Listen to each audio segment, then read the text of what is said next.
పక్కా Andhra style దోసకాయ పప్పు రెసిపీతో అయితే మీ ముందుకు వచ్చేసాయండి. ముందుగా ఒక 3/4 కందిపప్పు అయితే తీసుకొని మంచిగా వాష్ చేసుకొని కడాయిలో అయితే వేసేసుకోవాలి. ఎక్కువ కందిపప్పు ఉడికే అంత వాటర్ అయితే యాడ్ చేసుకొని స్టవ్ ఆన్ చేసుకొని ఉడకబెట్టుకోవాలి.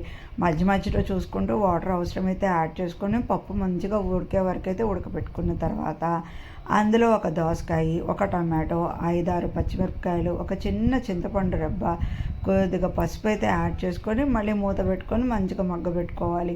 ఈ ముక్కలు కూడా మగ్గే వరకు మనం వాటర్ యాడ్ చేసుకొని చూసుకుంటూ అయితే ఉండాలండి. ఎప్పుడైతే మనకి ముక్కలు కూడా మగ్గినాయి అనిపించిందో మన టేస్ట్కి తగ్గ కారం యాడ్ చేసుకొని మళ్ళీ ముక్కలు బాగా దగ్గర పడే వరకు అయితే ఉంచుకోవాలండి. ఇక్కడ నాకు చూసినట్టయితే నాకు కొంచెం కారం అయితే యాడ్ చేస్తే బాగుండు అనిపించింది. మళ్ళీ కొంచెం కారం అయితే యాడ్ చేసుకొని మళ్ళీ బాగా దగ్గర పడి ఉడికింది అనిపించిన తర్వాత నేను ఎక్కువగా కల్లుప్పు అయితే వాడతాను. కల్లుప్పు అయితే వేసుకొని కందిపప్పు గుత్తితో అయితే మంచిగా మెదుపుకొని పక్కన పెట్టేసుకున్నాను అండి.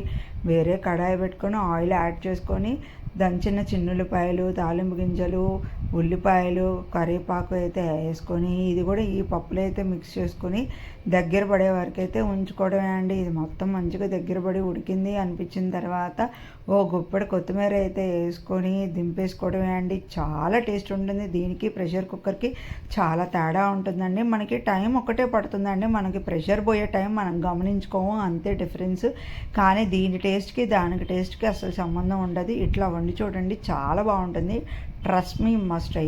ఈ దోసకాయ పప్పుతో పాటు నేను బెండకాయ కూడా వేపేసి వీటిని నంచుకోవడానికి ఒడియాలు కూడా వేపేసానండి. నచ్చితే లైక్, షేర్, సబ్స్క్రైబ్.